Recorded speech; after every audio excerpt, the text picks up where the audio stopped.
aduh, Jokowi. Kenapa lo nggak nyerah aja kok ya? Yang kau kiranya gampang nanti memenangkan ini di persidangan, ya? Bakal saya kuliti, JPU, polisi, ahli, bahkan Anda sendiri, saya kuliti. Ya? Kita modal logika ini, ya, bukan main-main ini. Anda boleh modal apa? Modal jaringan Anda di kepolisian, di Setio Sigit Prabowo, ya, Kapolri yang Anda angkat. Sampai sekarang Prabowo nggak berani ganti dia. Bingung kita. Prabowo Subianto ini mati demi rakyat. Saya siap mati demi rakyat. Apalagi mengganti Setio Pedang berani. Dok Jaksa Agung, dok menteri-menteri nih. Iya bak. Tinggal ganti gitu selesai. Ganti pemerintahan, ganti semua menteri. Jaksa Agung, Kapolri, supaya ada new chapter. Ada harapan baru bagi rakyat. Ini masih nongol aja muka-mukanya menteri-menteri Kapolri, Jaksa Agung yang diangkat oleh Jokowi. Yang siapa nih Jokowi ini? Berarti kalau nggak ada intervensi Jokowi nggak menang ya Prabowo Subianto ini. Takut sekali sama Jokowi. Kacau. Ini presiden yang paling tertawakan dunia ini. Masa legasinya orang-orang Jokowi masih ada di situ. Jadi orang-orang yang masih berpikiran bahwa ijazah yang dipegang Jokowi itu asli, ya, coba lah kalian ya. Nggak ada orang yang pegang ijazah asli itu malu-malu begini, takut. Ya, kebohongan itu hanya bisa hidup di dalam kegelapan. Kebenaran siap diuji dalam terang. Kalau ijazah Joko Widodo itu benar asli, maka bisa diuji oleh publik seterang-terangnya. Dia pegang itu ijazahnya. Ya, bahkan kemarin di Surakarta mediasi, kan itu ada diangkat hakimnya ya, hakim mediasi, mediator, profesor hukum pidana UNS. Kenapa nggak datang? Katanya dulu kalau di depan hakim diminta untuk ditunjukkan, saya akan tunjukkan. Kemarin itu tunjukkanlah ke hakim mediator itu, hakim mediasi. Kok malah Anda ke Jakarta? Apa untuk memarkirkan ijazah Anda di kepolisian biar jadi barang bukti gitu, biar nggak bisa dibawa ke pengadilan UNS, gitu maksud Anda kan? Strateginya menghindar terus. Katanya ini mau ditunjukkan di depan hakim.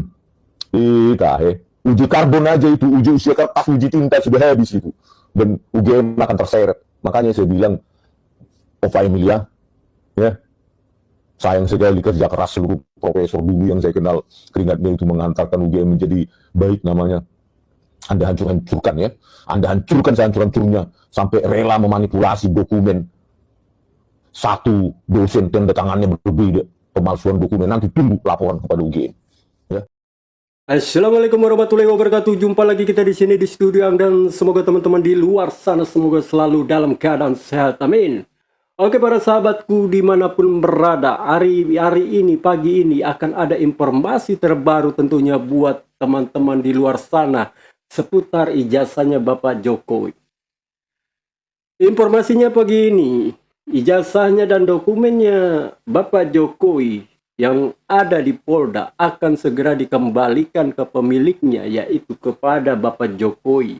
Dan tentunya teman-teman juga pasti tahu, jika dokumen tersebut dikembalikan kepada pemiliknya, tentunya pastinya dokumen tersebut adalah asli. Kalau dokumen tersebut palsu, tentunya pastinya dokumen tersebut akan disita oleh penyidik untuk dijadikan sebuah barang bukti. Dan tentu pastinya kabar ini akan membuat para pembenci Jokowi kocar-kacir, guys. Khususnya buat seorang Rismon, seorang akademisi, seorang ahli digital forensik, dan Roy Suryo, dan teman-temannya juga yang lain. Tentu informasi ini akan membuat mereka ketakutan, guys. Sebab sudah dipastikan kalau ijazahnya Bapak Jokowi dikembalikan oleh Polda Metro Jaya kepada pemiliknya, berarti dokumen tersebut adalah asli. Dan pastinya mereka-mereka yang dilaporkan oleh Bapak Jokowi tentu pastinya akan diproses. Karena sudah melakukan sebuah tindakan-tindakan di luar hukum. Seperti Rismon yang disebut ahli digital forensik. Dia adalah seorang ilmuwan yang belum lama berada di barisan para pembenci Jokowi. Tentu dengan hadirnya seorang Rismon, berada di barisan pembenci Jokowi tentunya. Buat barisan pembenci Jokowi, seorang Rizwan adalah sebuah senjata baru untuk Jokowi. Sebuah peluru baru buat Jokowi. Karena itulah para pembenci Jokowi sangat begitu gencar menyerang. Sehingga Bapak Jokowi hilang kesabaran. Karena kehilangan kesabaran itulah akhirnya Bapak Jokowi melaporkan ke 5 orang.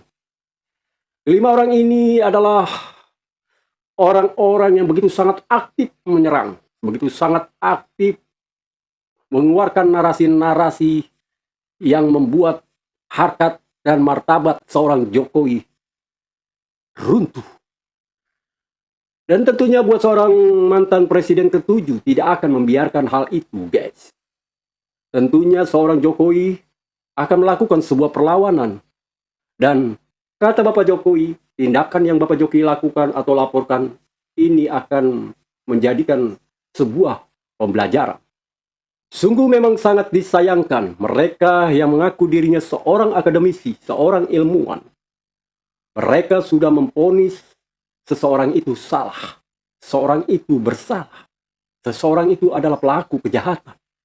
Padahal orang yang berhak memvonis orang itu salah atau tidak adalah orang yang dari lembaga tertentu, yaitu seorang hakim yang berhak menyatakan orang itu bersalah atau tidak. Namun guys, tindakan dari seorang mantan presiden ke-7 Joko Widodo ini direspon dengan mantan Ketua KPK Abraham Samad.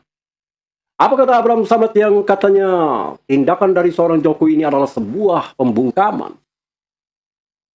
Ternyata guys, seorang mantan Ketua KPK ini, Abraham Samad tentunya tidak bisa membedakan mana sebuah kritikan dan mana sebuah fitnah dan mana sebuah tuduhan. Ingat Abraham Samad, fitnah lebih kejam daripada pembunuhan. Oke lah guys, kita singkirkan dulu soal Abraham Samad yang gak jelas itu guys. Kita kembali ke calon-calon tersangka ini guys. Yang kemungkinan dalam waktu dekat mereka akan diberikan sebuah status baru dan baju baru untuk mereka kenakan. Jadi memang sungguh sangat disayangkan buat seorang akademisi seperti mereka. Dan entah apa yang ada di kepala mereka sehingga mereka berani memvonis seseorang itu salah. Mereka sudah memvonis. Mereka memfitnah, menuduh hal-hal yang jelek tentang seorang Jokowi. Dan karena itulah, banyak akademisi yang tidak sependapat dengan mereka ini. Jadi sangat jelas guys, kalau tindakan mereka itu sangatlah salah. Dan apakah tindakan mereka itu melanggar? Tentu tindakan mereka sangat melanggar. Ingat, fitnah itu lebih kejam daripada pembunuhan. Apa yang dilakukan oleh seorang Rizwan, Roy Suryo, dan rekan-rekannya adalah tindakan sebuah pembunuhan karakter. Apalagi, dia melakukan pada seseorang yang pernah menjabat sebagai kepala negara, yaitu mantan Presiden ke-7 Joko Widodo. Mereka sudah berani bernarasi di berbagai media sosial, menjatuhkan harkat dan martabat seorang mantan presiden ke-7.